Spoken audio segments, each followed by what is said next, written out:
Hello, everyone. I'm Dimitri Papadimitriou. I'm here with my colleague,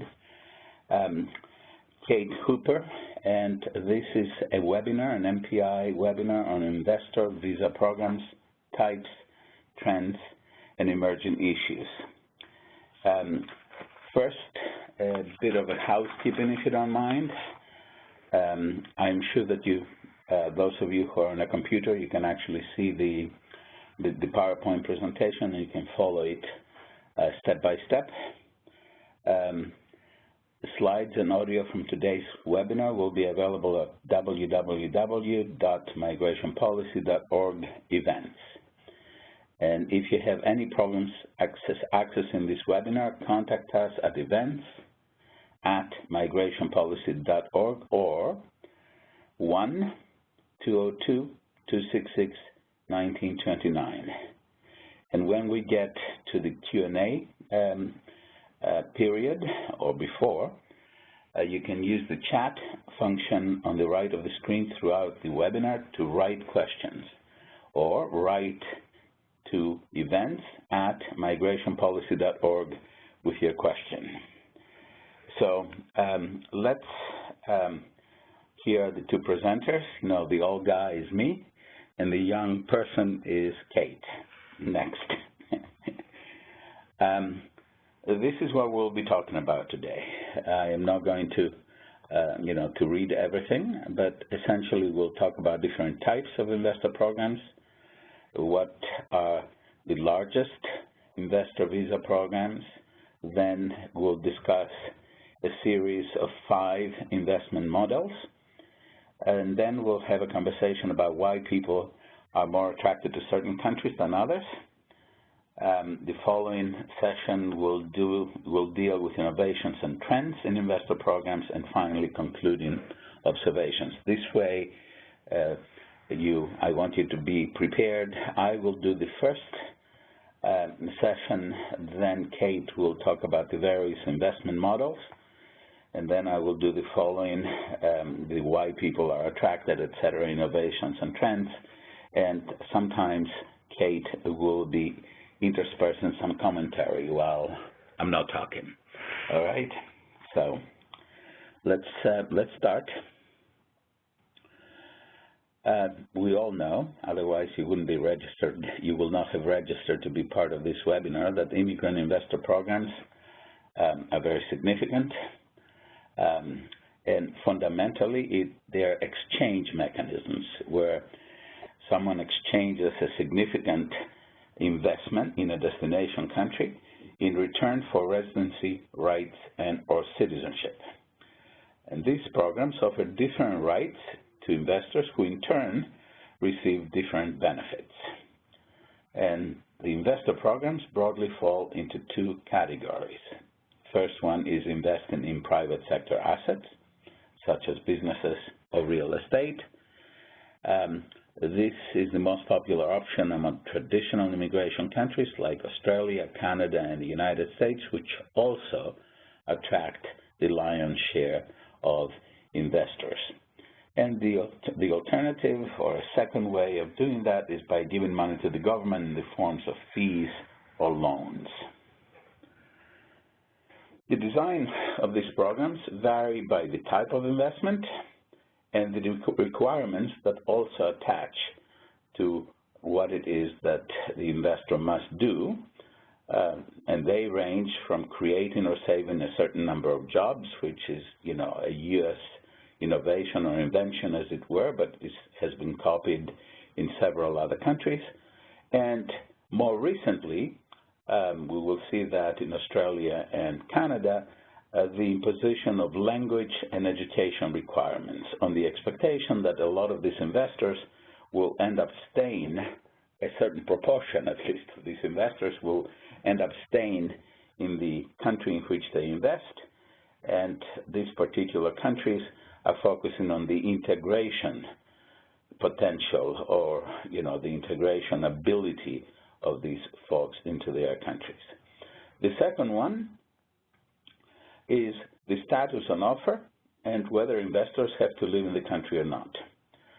Most programs grant initially a temporary residence with a 2 to 5 year pathway to full permanent residency, typically followed by citizenship. The procedure from a permanent residence to citizenship applies to everyone equally. This isn't a special thing that countries do for investors.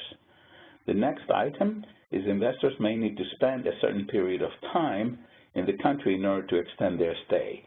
Not every place has a residency or a minimum residency requirement, but increasingly I think expectations are that people will have to stay in the country in which they invest in order to gain access to permanent residence and citizenship.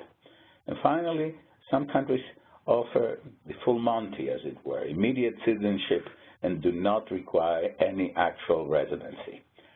Those countries are concentrated in the Caribbean, but if this investor visa continues to spread, I imagine additional countries may decide to actually take this particular way of moving forward. And here is, the way that we're thinking about the biggest investor visa programs. We can count applicant numbers or the investment size or the revenues that are raised, or we can look at economic impacts. When it comes to applicant numbers, the most popular investor programs tend to be found in the traditional destination countries, in other words, the most desirable countries, such as the United States, Canada, the United Kingdom, and Australia. The United States, in terms of applicant numbers, currently leads the market, reaching for the first time its cap of 10,000 visas, that is, visas for investors and their families, for the first time in last year, in the U.S. fiscal year of 2014. Investment size, clearly the more desirable the place, the higher the amount that they request or require of investors. In terms of revenues raised, it's very difficult to get accurate and up-to-date data. Particularly, it's about up-to-date data that's very difficult to get on the revenues that are raised. But clearly, because of the numbers of applications and the amounts involved, Canada, Australia, the United States, and the United Kingdom are the leaders here once more. And finally, on issues of economic impacts, we'll be talking more about it toward the end of this conversation. They're difficult to evaluate, and the sense is that when it comes to the size of the overall, when it comes to the overall economic impacts, depending on the size of the economy, the impacts will vary. But whatever impacts there are, they tend to be highly localized. So Kate now will talk about the various investment models. Kate? Thanks, Dimitri. So the investment model that may be most familiar to our American audience is the business investment model. This requires applicants to invest a large sum directly in a business or to contribute to a seed fund that invests in a business on their behalf. This option is available in countries like Australia, Canada, France, the Netherlands, Singapore, and the United States. As you can see, the size of the investment varies significantly, as does the time frame for applicants to acquire permanent residence in a country. Countries may set different conditions for the investor to meet, like the number of jobs created or the revenue generated, though in practice it can be quite difficult to measure the economic benefits generated by these programs. Many governments don't release regular statistics on how many people are applying for these programs and how many get approved, so drawing comparisons here is quite difficult. But the data that we do have here suggests that demand varies quite significantly, both by investment model and by country. The second type of private sector investment is the real estate model, which requires applicants to purchase a residential property worth a certain amount. Typically, applicants then receive a temporary residence permit that is renewable, provided they hold on to this property, and which could eventually lead to permanent residence. This is a relatively new model. It's been introduced in the last few years in countries like Greece, Latvia, Portugal, and Spain, which all experienced a significant downturn in their real estate markets in the mid-2000s. Presumably, the motivation here is both to stimulate the real estate market and the construction industry, although driving up property prices may not be a good bet for a country's economy in the long run. The other three investment models I'll take you through involve the direct transactions between the investor and the government. Here we have a citizenship by investment model, where applicants pay a large lump sum to the government, which may be either channeled towards development projects or used as government revenue in exchange for citizenship of that country.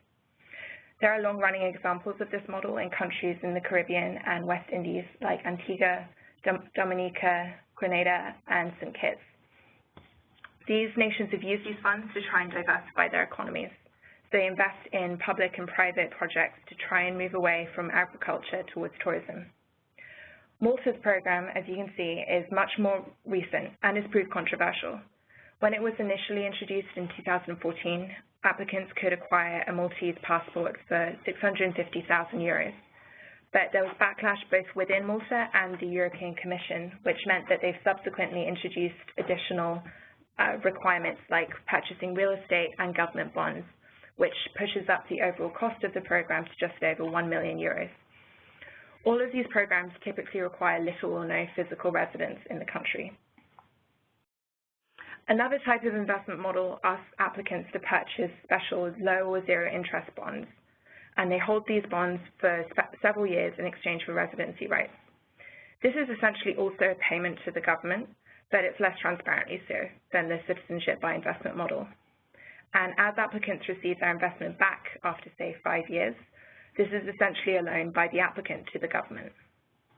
Over the next 2 slides, you'll see that there are 2 variations on this.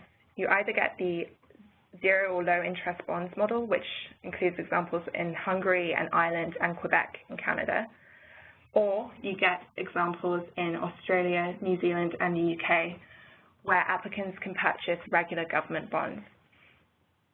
While this is just one of several options in Australia and New Zealand, purchasing regular government bonds is the premise of the UK's Investor Visa Program. This is quite an odd choice given both the size of the existing UK bond market and therefore the minimal contribution to UK government borrowing costs that a program like this can make. Thank you very much, Kate. And now let's answer some questions or discuss some questions that I suspect exist in all of our eyes. So the first question that I will be addressing is, why are people more attracted to certain countries than others? And we all understand this, but nonetheless, I'll go through this. The reason that people invest significant amounts of money in order to gain access to another country, the first reason is as a means of insurance and safety. Economic insurance, political, social, cultural, access to health services, access to education for children, etc., etc. And in the case of China, I suspect some of the Chinese investors, and the Chinese, as we will say later on, are sort of the target audience, as it were, for investor visas, probably trying to protect themselves eventually from the possibility of severe environmental degradation. The second reason that people are attracted to certain countries than others are opportunities for easier access to other countries. In other words, the opportunities for onward movement. This applies certainly to the European Union, but also Canada to the United States, and vice versa, United States to Canada. The third one is visa-free access to additional countries. One of the greatest advantages of investing in a European country, European Union country, and gaining either temporary or particularly permanent residence is the ability to travel and do all sorts of various things, including business activities, etc., anywhere within the European Union.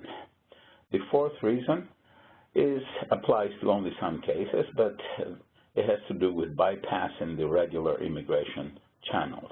In the case of the United States, for instance, there are enormous backlogs and other barriers, especially involving family members, not immediate, but family members more broadly because of the American system. The next reason is there are tax advantages in some instances, and the issue of the safety of the investment also play a role in that regard. Finally, and in the direction in which the most recent changes to investor programs in such places as Australia and Canada and New Zealand, some people may be attracted by the opportunities to make better returns on their investment, which is a proposition that has yet to be tested. So we'll talk a little bit about the various innovations and most recent trends. There are some major immigrant investor programs increasingly favor active over passive investments, opting for investments in business and venture capital over real estate or bonds. The policy priorities include maximizing the economic and social value of these programs, ensuring positive integration outcomes, and assuaging a variety of public concerns through due diligence checks, transparency, and the imposition of greater requirements. Clearly, the reason that countries are moving in that direction is because they feel that the early stages of their investor visas were lacking those kinds of checks, and the publics are beginning to be concerned about that. There is an emerging evolution, of course, of some investor programs from volume of applicants to volume in investment funds. In other words, making the programs much more expensive, with the full expectation that fewer people are likely to qualify, but those fewer people are going to be wealthier, and in some instances, far, far wealthier than the earlier program applicants. This is a clear attempt to add measurable economic value to the host economy by creating greater multiplier effects. Again, these propositions have yet to be tested because, as you will see later on, the sums that are required are quite significant, and the numbers that have been applying for that are extremely low. So this is something that some countries may decide to stick with, or they may decide to reconsider in the next 12 months or so. And this competition for the very wealthy investor is indeed, and this is one way to think about it, not the only way, the next chapter to the increasing competition for talent. The objective here is to attract wealthy people who are not adverse to risking substantial sums of money in order to gain access to the most highly desirable destinations. Again, as it happens with all of these schemes, and I don't mean schemes in a negative way, I mean it in a positive way, different systems, if you will, most innovation continues to come from the three countries that constantly experiment and, change their systems on the basis of analyzing evidence against the outcomes of the programs that they have created. And those three countries are New Zealand, Australia, and Canada, in most instances in that order. So I'll say a few things about Canada's new program. Canada has had one of the longest investor programs anywhere. It started back in the late 1980s with a lot of the Hong Kong Chinese who were trying to find a safe place for their money, but also for their family. After it became clear, it was announced that Hong Kong will revert to China by the late 1990s. And, that program in various iterations lasted until about a year or so ago. And what Canada came up is a program of the Immigrant Investor Venture Capital. It's a pilot program. At risk, we have a 15-year investment in special venture capital funds. The old program was guaranteed 5-year, zero-interest government bonds. The minimum net wealth has been increased from Canadian 1.6 million until last year to Canadian 10 million in the new pilot program. The minimum investment has gone up from $800,000 in the old program to $2 million in the new program. Nothing has changed with regard to residency rights. Both under the old program and the new program, one gets permanent residence with the investment. There are now requirements both for speaking either English or French and an education requirement, because, again, the expectation is that investors also will become permanent residents and, as a result, need to be able to contribute and manage themselves very well in Canada. In the previous program, there was no language requirement nor an education requirement. And here is the Australian program. They have 3 types of investor visas. The first is called Just Investor, in which one invests in a state or government bond. Then there is a Significant Investor, which is a mixed investment in venture capital funds and managed funds. And then there is the Premium Investor, where one has to invest in securities, bonds, assets, annuities, businesses, or for that matter, and this is unusual, commit to a philanthropic contribution. In the first, the regular investor program, the minimum net wealth is $2.25 million Australian dollars. There are no minimum net wealth requirements in the Significant Investor or the Premium Investor system. The minimum investment, and here is where we are talking about real numbers. Under the regular investor program, the requirement is $1.5 million. Under the Significant Investor, the requirement is $5 million. And under the Premium Investor, the requirement is $15 million Australian dollars. Residency rights, et cetera, they tend to be the same things that are on offer with regard to other types of immigrants to Australia. And Australia, before Canada did so, it did require that it had both an initial a score of 65 points on the point systems test that Australia has, had for a long time, and you also needed to be under the age of 55. This is just for investors. Significant investors and Premium investors do not have to meet those kinds of either points, tests, or age restrictions. Now, since a lot of our audience are probably U.S.-based, and you're probably interested in what's going on with the U.S. EB-5 program. We have a slide there that talks a little bit about that. You presumably know that the visa program, the EB-5 visa program, is due to expire on December 11. That's only about 10 days or so from now. But I wouldn't worry terribly much about it, because if not new legislation happens, there will be an extension of the program. This is always how those things happen in the United States. I don't expect that will change.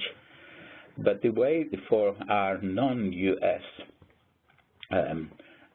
audience, most of the people who apply for this EB-5 program, the investor program, invest via something that we call regional centers. Regional centers pool investments into large-scale commercial projects like real estate developments, infrastructure, and even charter schools. Again, another very unique thing to the United States, I suspect. There are 2 advantages to the concept of regional centers. Regional centers manage the investment on behalf of the foreign investor.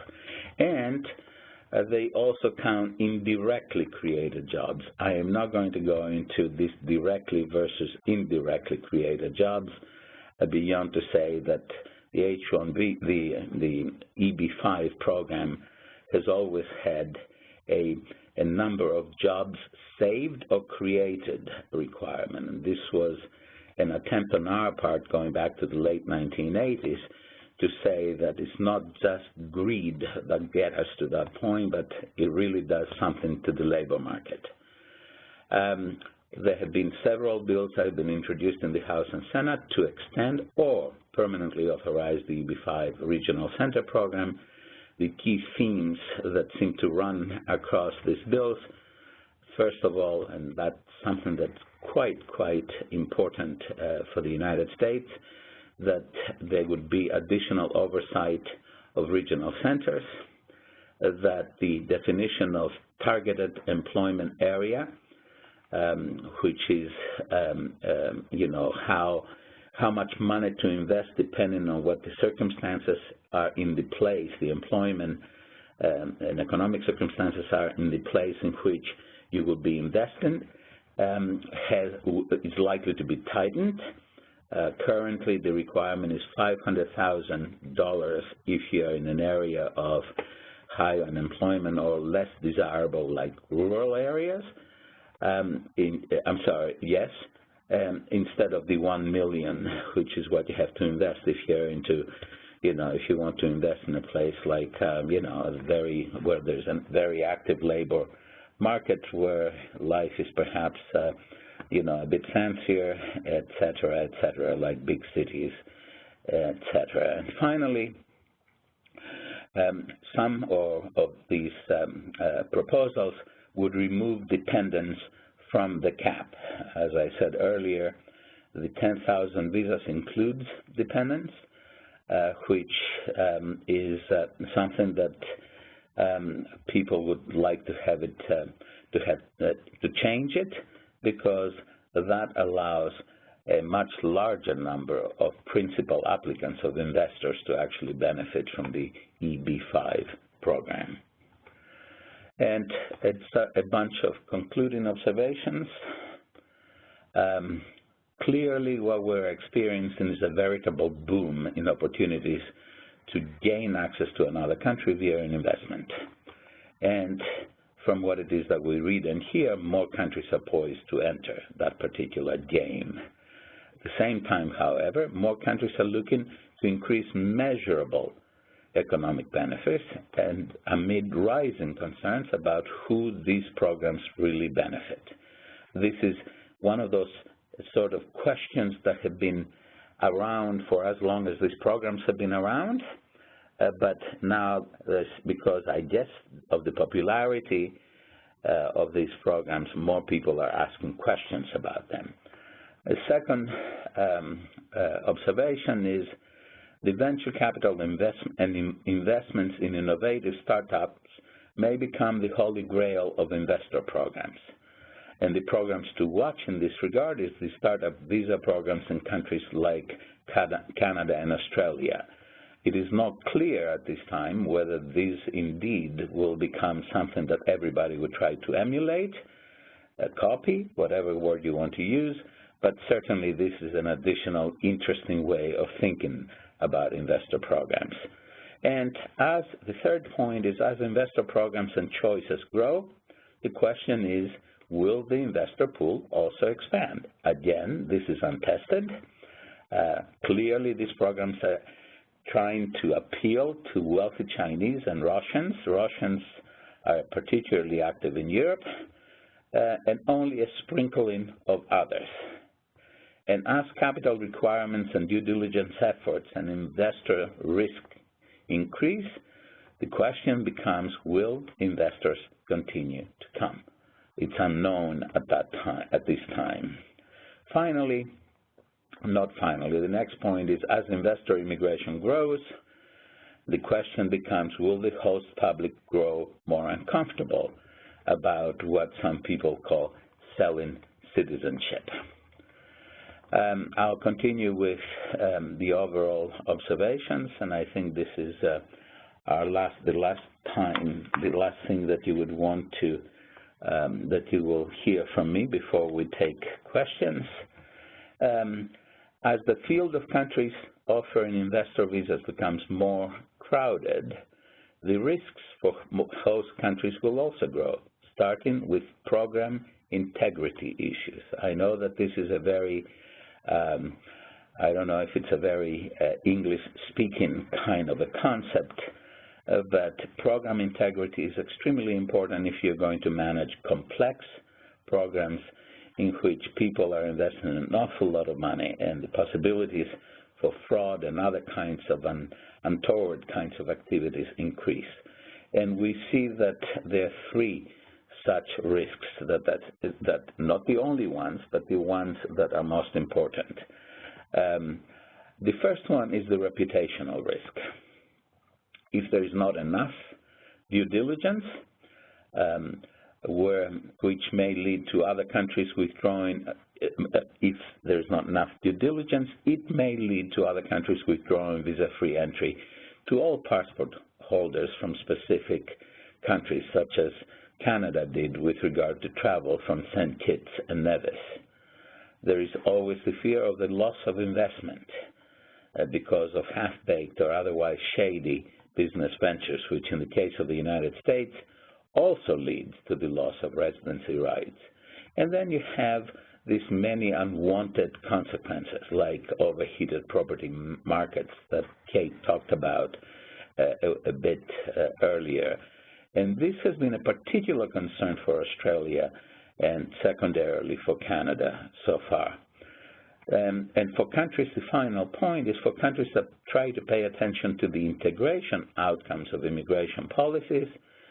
The question is, will attaching additional requirements, language, education, and perhaps additional ones in the future, would it kill the goose that lays the golden egg?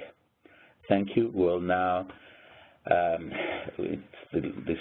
for those of you who are watching this on your computers, please use your Q&A chat function on the right of your screen to write questions, or send an email to events@migrationpolicy.org with your questions. And also please note that slides and audio from today's webinar will be available at www.migrationpolicy.org/events. And if you'd like to go deeper into all of those things, there is a report that you will find on our website. It's called Selling Visas and Citizenship: Policy Questions from the Global Boom in Investor Immigration. And also, stay tuned for an article in the Migration Information Source in December's Top 10 Migration Issues for 2015 that Kate and I wrote. So, we're now ready to take your questions. And, all right, here are some questions. So the first question is, you mentioned that it is difficult to get figures on the estimated uptake of these visas. When you're successful at accessing these numbers, where are you getting the numbers from? So some governments publish data on these investor visa programs, and others just don't. And then the type of data varies as well. You can get data on the number of applications received, the number of visas issued, and then the revenues generated by these programs, and in some cases, like the Citizenship by investment programs, where this revenue is going, you know, the type of projects and who's supervising them. So it really varies by government. It also makes comparing the economic benefits of these programs or the impact quite difficult to really ascertain, because sometimes this data is also patchy. You know, we may have an idea of the number of visas issued, but we may not know if that's for dependents or primary applicants, or we may not know whether we may not have a full idea of the type of revenue that's generated by these programs. All right. Thank you, Kate. Another question is a question regarding which program or programs seem to benefit local economies and why, and which programs seem to benefit the investor and why.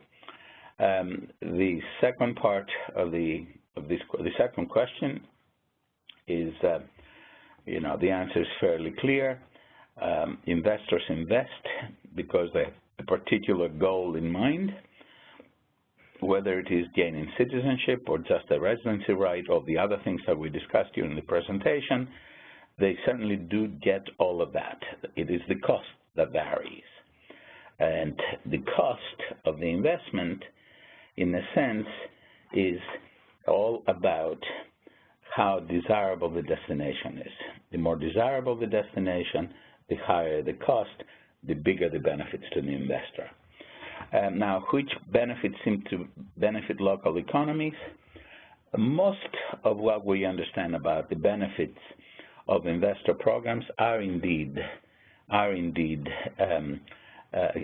can be traced, if you will, to local economies. And the why is fairly evident. In some instances, you have economies of scale that create more jobs. It builds up infrastructure. In the case of some of the European countries, it certainly absorbed a lot of the excess real estate that Europeans built up in the during the course of the first decade of the 21st century, and they were basically after the collapse, after the economic crisis, all of these properties were unsold, so that becomes an opportunity for the local economy to sort of pick up a little bit and for all of this excess real estate infrastructure to begin to be absorbed. The next question is, what are some of the oversight mechanisms to ensure that investors are actually investing in the country they intend to move to? Some of the oversight, okay. And there is a subsidiary question: do countries prioritize certain types of active business investments over others? Kate will address that. So I think one of the key things to note is that not all investors move to the country that they're investing in. The residency requirements of these programs vary enormously. So, for example, while you might assume that someone would move to Canada or Australia or the United Kingdom, and some of these countries have quite onerous residency requirements, like in the United States, other investment programs essentially aren't immigration programs in that they ask investors to invest a certain amount of money in exchange for citizenship or residency rights, but they don't actually require their new resident to live in the country for more than a few days a year, if at all. The next question, the questioner says, I'm not sure I clearly understand the reputational risk consequence. Can you explain?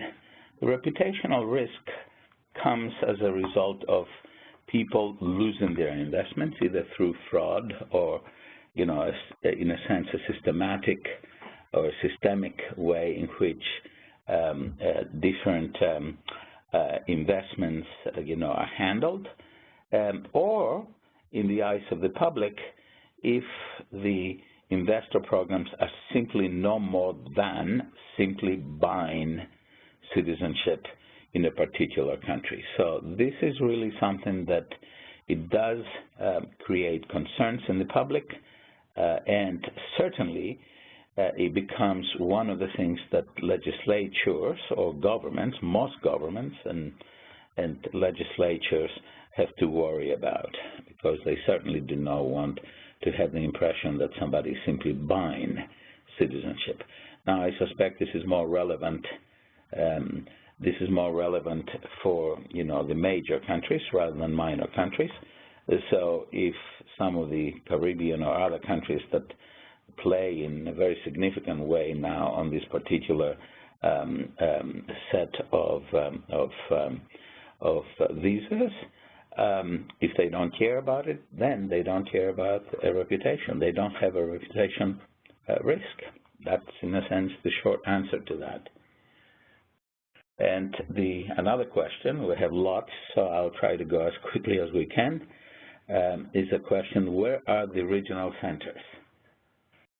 So the regional centers are all over the United States.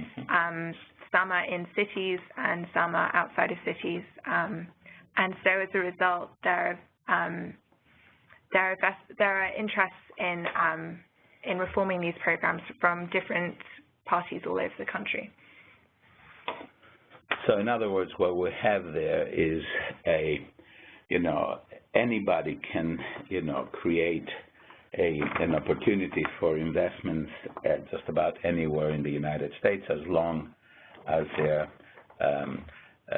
are opportunities to basically pool investments and build a major infrastructure kind of a project, and that includes everything from casinos in Maryland to ski centers in, I believe it's Vermont, et cetera, et cetera. I mean, this is really about building massive infrastructure projects, and this is how the United States is handling this. Another question that has come over the transom is, what are the moral implications of selling citizenship? Go ahead, Kate. So I think that's certainly been one of the major criticisms of investor visa programs. So, for example, that was one of the concerns about Malta's program, and Malta subsequently introduced a series of additional requirements to, as it were, kind of create a greater bond with Malta for investors. I think it's very palatable to publics to put a clear price on residency rights. So, for example, looking back at the models that we went through, while zero interest or low interest or just regular government bonds are essentially giving money to governments in the same way, they're somewhat disguised. Giving a lump sum to a government to just as pure revenue or to be invested in a development fund is a clear exchange of cash for residency rights, as it were. So I think that's probably why there are most concerns about these types of programs in particular. Yeah, at the core of all this is a certain discomfort that, some feel, particularly in the major immigration countries, where it is difficult to gain access to these countries, and where there, as in the case of the United States, where you have long lines of people waiting, what we call backlogs, and the sense that somebody can sort of jump over these backlogs by investing whatever, $500,000 or $250,000, that makes people uncomfortable. I will give you a specific example. When the United States was developing its investor visa, whatever you want to call it, the EB-5, the precursor, what I guess became the EB-5, there were very tense conversations in the U.S. Senate about the very concept of allowing people to gain access to the United States via investment. At the same time that we had then, as we do now, massive backlogs for not only family reunification immigrants, but also people with skills, but people who were coming from different countries, and as a result, they had to wait several years before they would get access to a U.S. visa. That discomfort and those arguments in the U.S. Senate in the 1980s is something that I don't think that we should ignore or, be too casual about. In fact, the requirement of creating 10 jobs came about as a result of the idea that if we simply had something that copied Canada and with its access to the Hong Kong Chinese, that we had to put something additional on the table. And the additional became the idea of saving. Initially was creating 10 jobs, but eventually became creating or saving 10 jobs. So, these are things that matter in some countries, and these are things that don't matter in some countries. We're not going to make an absolute generalization in this regard. Okay, the next question is, with the proliferation of so many investor visa programs, do you think we will reach a saturation point? Well, this is a very, very good and provocative question. I think that there are an awful lot of people, particularly in the emerging economies, particularly in China, but I suspect, now and more so in the future, India and many other places, that have become or are in the process of becoming very, very wealthy. And people who are very wealthy think strategically about their futures. And part of that strategy is to actually have access to another country where they can go to just in case things don't work out or something terrible happens in their own country. The most interesting parallel in this regard is the way that families actually invest in the education of their children.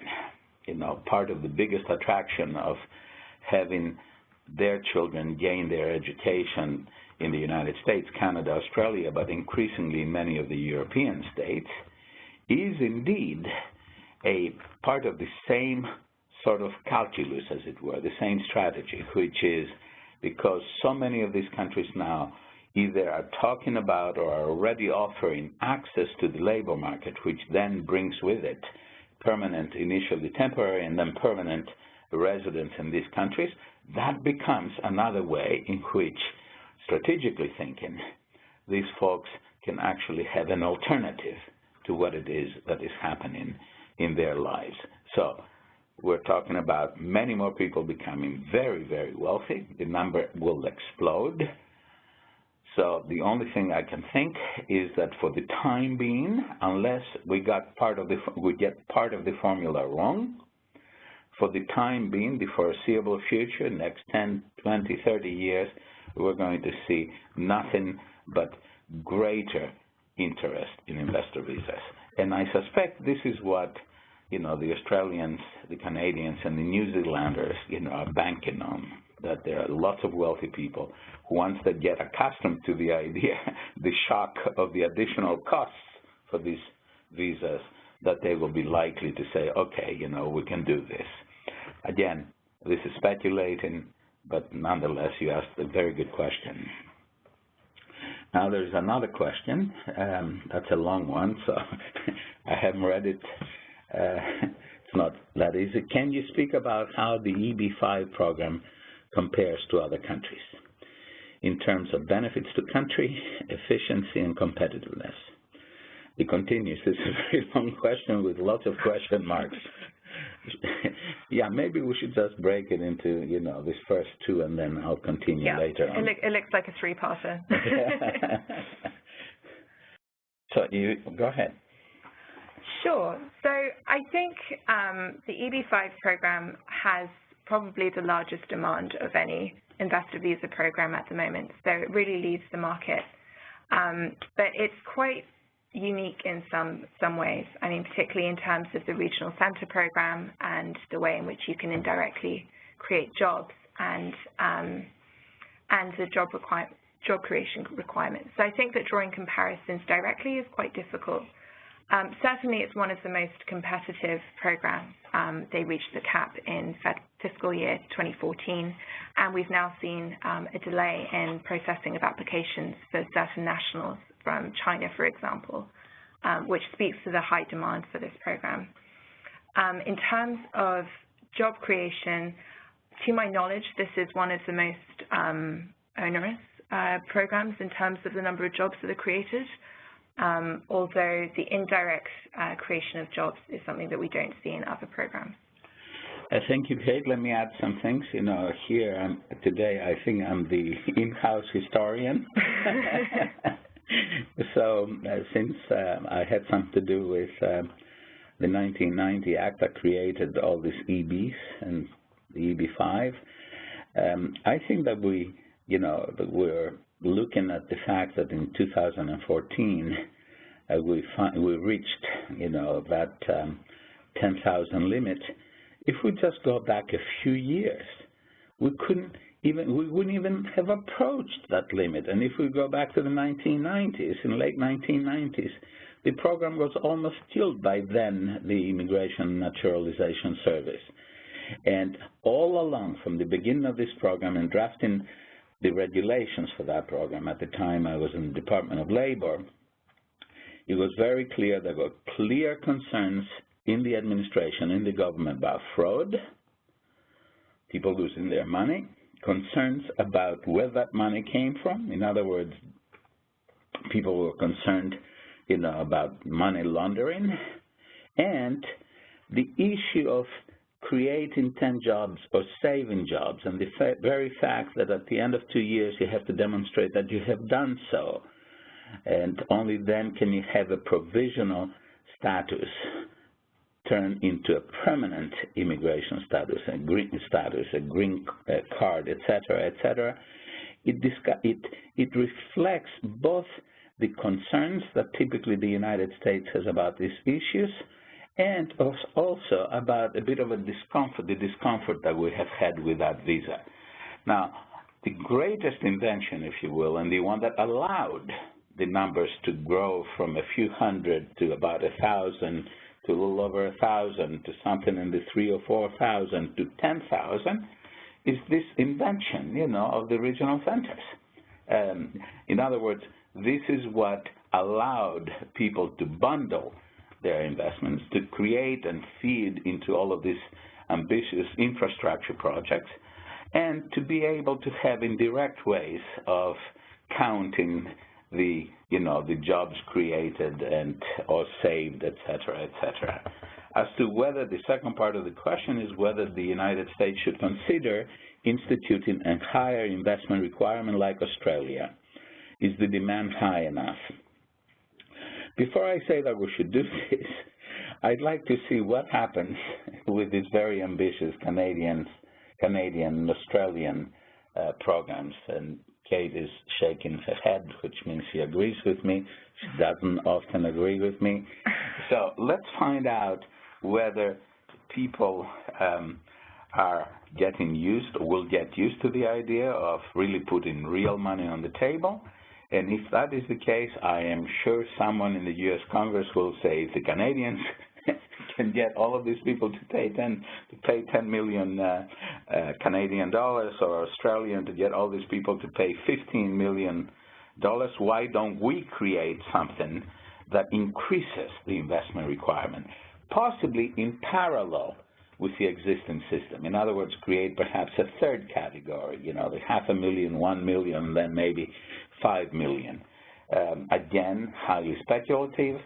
The costs and benefits, which is the next part of the question here, clearly what you would have is greater investments. Again, as we said earlier in this conversation, this isn't about trying to figure out and really measure and prove that there are enormous national economic benefits to this, but if you go down to a specific sub-region, of a specific state, and you pour, tens of millions of dollars in this bundling process, that has effects at the very local economy, which what it is that we suggested. The third part of this question is how politically feasible this is. Well, in the United States, and I don't want to talk down to our colleagues from the United States, but certainly for people outside of the United States who are listening in, nothing is politically feasible at this particular time. Anything that talks about immigration is essentially stuck in a semi-permanent impasse. So I'd imagine, in the next, few years, these things may become unstuck, and if that is the case, then we basically are likely to see some of these ideas actually being discussed more seriously, and some of them finding their way into legislation. We have, what time is it now? Oh my God, we're after 5? Well, I cannot see. So I'm trying to see what the clock is, but Lisa tells us that we're finished, or we have 5 minutes. So we are going to sort of stop at this point, and I'd like to thank, on behalf of Kate and myself, those people who have joined us. I apologize that there are 2 or 3 questions that we didn't get to, but we can only do so many in the time allotted. And once more, the slides and the audio from today's webinar will be available at www.migrationpolicy.org/events. And once more, a related report, Selling Visas and Citizenship, Policy Questions from the Global Boom in Investor Immigration, is available on our website. And please stay tuned for a related article in the Migration Information Source that Kate and I have done, and it will appear, I guess we're already in December, so it will appear in the next week or so. For any reporters, finally, on the call who have further questions, please call Michelle Mittelstadt at 202-266-1910. And we thank you very much for your patience and for joining us today, and have a great month.